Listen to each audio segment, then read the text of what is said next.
Pleased to be joined by Belmont University men's basketball head coach Rick Byrd and senior forward Mick Hedgepeth as we look ahead to the 2011-12 season. And Coach, on the heels of a 30-win season and the program's fourth NCAA tournament in the past 6 years, how do you temper some heightened expectations and at the same time keep the team hungry and forward-looking? Well, I think you just try to erase all the expectations in either direction. Some years you're not picked to do as well. Other years you're picked to do better. I think it's easy for me to tell our team that most polls since we've been the Atlantic Sun have been wrong about who was picked to be number one. And so if we can focus on every day, every practice, and then take it game by game, I know that's old-fashioned, but seems to work best. Can you talk a little bit about the Bruins' opportunity to tour Italy during August, an opportunity the NCAA affords programs once every 4 years, and maybe what was gained during that period? Oh, I think a lot of things were gained. I think that this is one of those chances where basketball can really be a part of the educational process. Too many times now it's just all about the games and the NCAA tournament and the performance of the players, and we forget that it's part of a university or a college, and so the chance to go places and see things that none of them had ever seen before, and most of us probably won't see again. There are other things to it, obviously, the chance to grow closer as a team, to get to know your teammates better, for us to get to know any new players, and for our players to get to know two new assistant coaches. And then the extra time to practice and the games that we played give us a little bit of a head start as practice approaches, but that probably diminishes as we get into the season.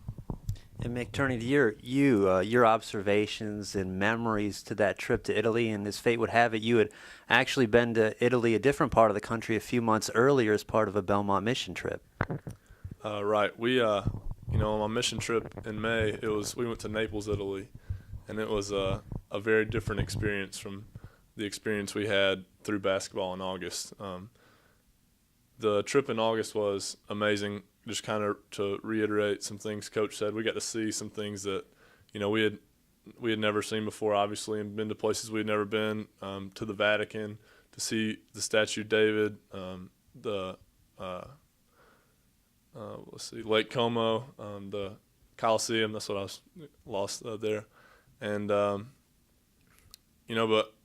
another thing, it was great for us to be able to hang out and get to see the new coaches, be able to meet them, allow them to get a feel for us and us to get a feel for them. And like Coach said, we have a lot of guys coming back, but we also have 5 new guys, 3 that redshirted last year and 2 incoming freshmen. It was great to get to play with them and see them both on and off the court.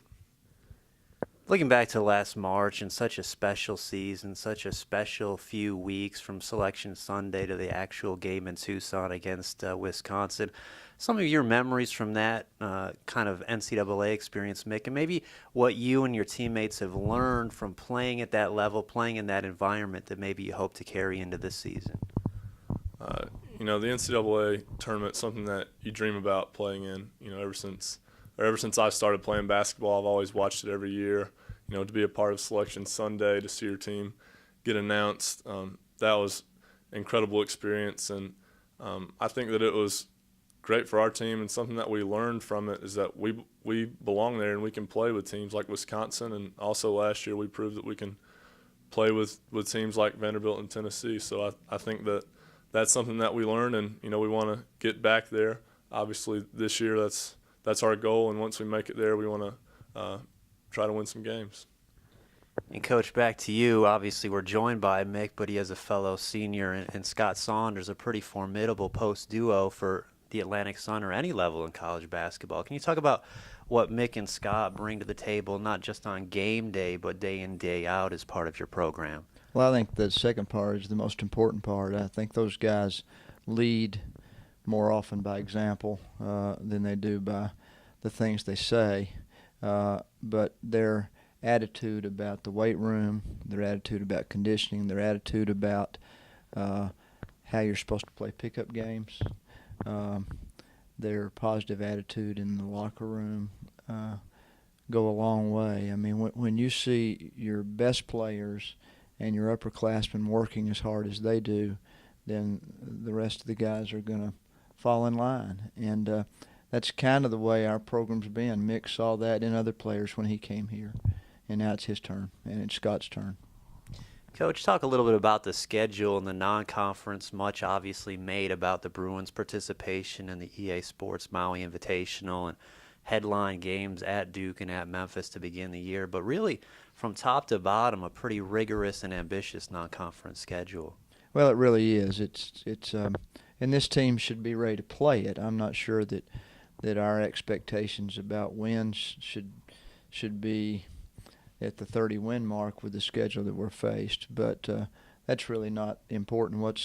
What I think this schedule will do will make us a better team. And that's always our goal in scheduling, is to play quality people. You just get better when you play good teams and well-coached teams and teams that play hard every time they take the floor. And that's what we've got lined up even after these first two games. And Mick, obviously not every college basketball player has the opportunity to play at Cameron Indoor Stadium. A lot of us see it on television, but you'll get the experience to actually compete on that floor. Talk about that and maybe the excitement level there. Right. You know, I've visited Cameron Indoor when we were at the Super Showcase playing in AAU, but we didn't get to actually play there. And, you know, we are looking forward to it. You know, obviously it'll be completely a different experience actually playing Duke there. And, you know, people camping out to get tickets and it'll be sold out and all that. I'm looking forward to comparing it to my experience my sophomore year playing at Kansas. So I will be very fortunate to have been able to play at both Kansas and Duke, two of the most, you know, historic programs in college basketball. So I'm looking forward to it. What are some things that maybe personally you and then the rest of your teammates were focusing on over the summer, Mick, as we get ready to commence practice, some areas that you hope to improve heading into this season? Well, personally, you know, I've tried to improve my post game during the summer, and I've also tried to extend my range a little bit, you know, to what coach will allow. And, you know, I want to improve three-point shooting and free throw percentage shooting. I think as a team, we just want to be a better team. We don't want to, you know, compare to 30-5 like last year. We want to make ourselves better and continue to get better all year long so that in the postseason we can have an opportunity to be more successful. And lastly, Coach, turning to you, maybe your thoughts on the Atlantic Sun landscape. A lot of talented student-athletes graduated this past year, including Jordan Campbell and John House for Belmont. But your maybe early impressions on what you see from the conference this season? Well, I think you're right. It seems like there were more good seniors a year ago that have left since we've been in the league.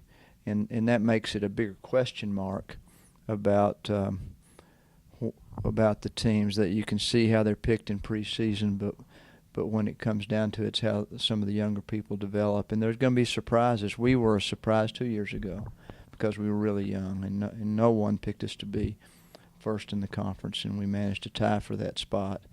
And so I just think it's there are more question marks out there than there are answers. But teams change every year, and we were a hungry team last year.